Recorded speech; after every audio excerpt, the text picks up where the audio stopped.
दोस्तों, आप सब कैसे होंगे। हम आशा करते हैं कि आप सब बढ़िया होंगे। तो आइए दोस्तों, आपके लिए लेके आए हैं जो हम क्वेश्चन नंबर 13 एक कक्षा 10 में प्रश्नावली 1B का क्वेश्चन नंबर 13 है, जिसमें हमने 12 तक के जो क्वेश्चन नंबर 12 है उसको हमने सॉल्व कराया है। उसके पहले जो भी क्वेश्चन आए हैं सभी को हमने सॉल्व करा दिया है। और ये हमारे पास क्वेश्चन नंबर क्या है, क्वेश्चन नंबर 13 है। चलो इसको समझते हैं। तो यहां पर इसको करना क्या है, व्याख्या करना है।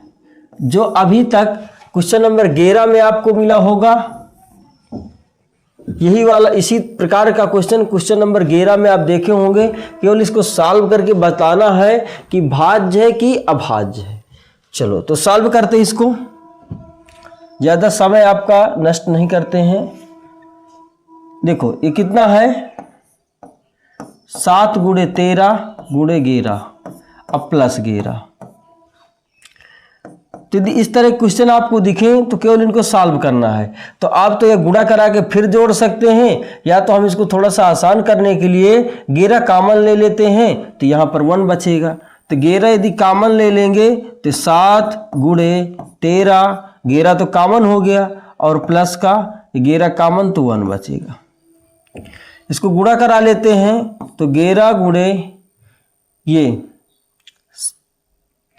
3 78 13 7 91 और प्लस 1 जोड़ देंगे तो कितना हो जाएगा, 11 × 92। अब इतना आ गया। अब जो है ये बताइए 11 का पहाड़ा आता है तो कर दीजिए, और नहीं तो इसको क्या करना है, एक बार हटा के लिख दीजिए और एक बार सटा देंगे। तो सटाएंगे तो 11 की 1 हासिल 1 और ये कितना हो जाएगा 10। ऐसे लिख सकते हैं, ठीक है। यदि गुणा कराना है तो गुणा भी करा सकते हैं। 11 दूना 22 की 2 हासिल कितना 2, 11 नहीं है 99 और 2 101, ऐसे भी करा सकते हैं, ठीक है। चलो तो ये जो संख्या आ गई, ये जो हमारे पास संख्या आ गई, तो ये क्या है, ये भाज्य। क्या है, भाज्य संख्या है।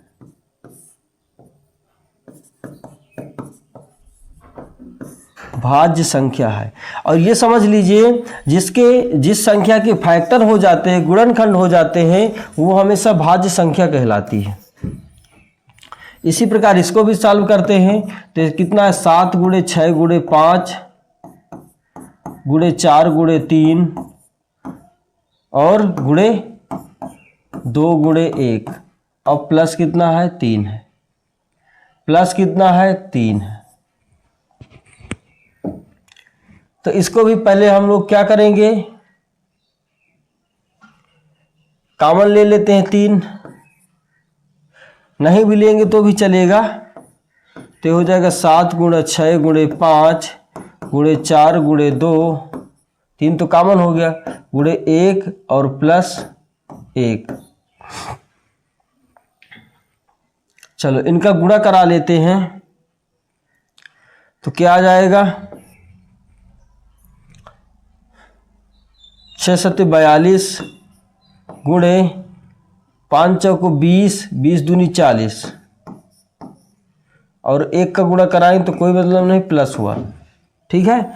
अब इतने का गुणा इसमें 3, इसको गुणा करा लेते हैं तो कितना आ जाएगा, ये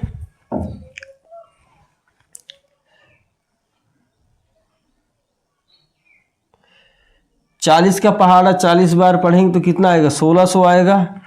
और 2 बार और पढ़ देंगे तो 40 दूनाई 80, तो हो जाएगा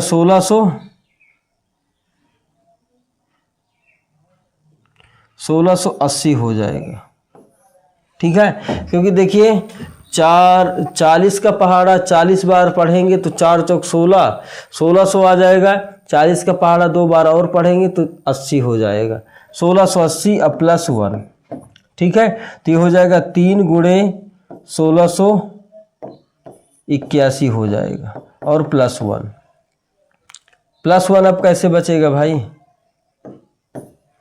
अब इसको गुणा करा देते हैं, तो गुणा कराएंगे, 3 का गुणा करा देते हैं। 3 एक अन्नम 3, 3 8 24 की 4 हासिल 2, 3 छंग 18, 18 2 20 की 0 हासिल कितना 2, और 3 एक अन्नम 3 2 5, ये आ जाएगा 5043। और जो भी संख्या के गुणनखंड बनते हैं वो हमेशा क्या होती है, भाज्य संख्या होती है। तो केवल ये बताना था कि वो जो संख्या है भाज्य संख्या है कि नहीं, तो ये भाज्य संख्या है, इतना बता देना है, ठीक है।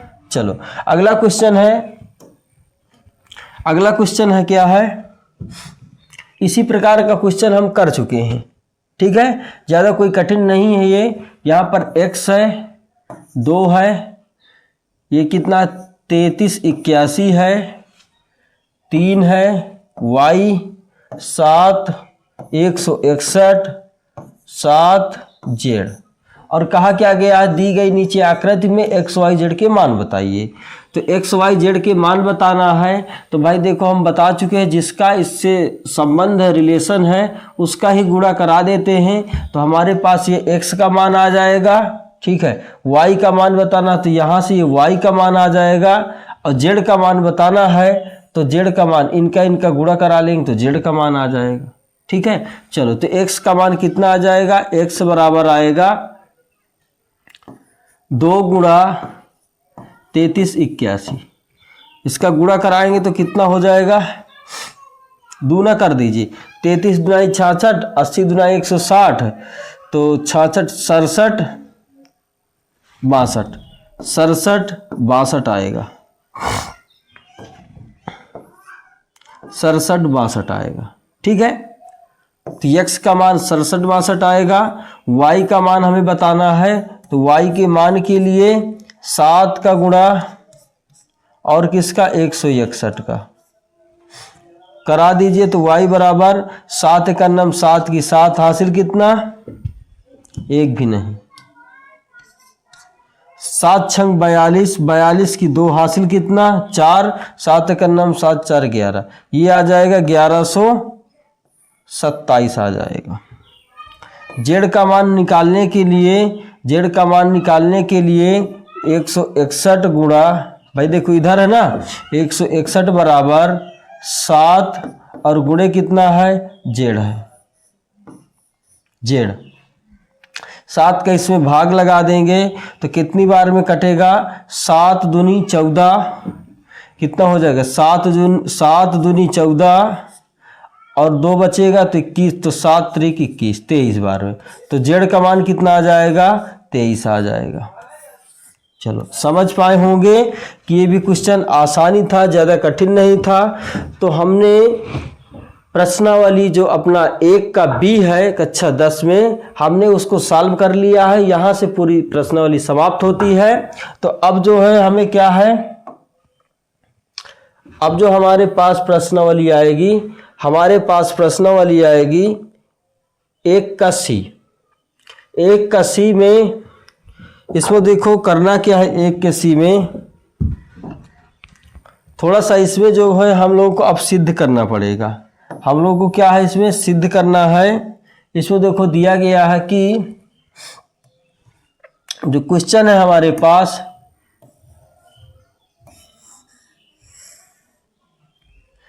सिद्ध कीजिए कि 3√3 एक परिमेय संख्या नहीं है।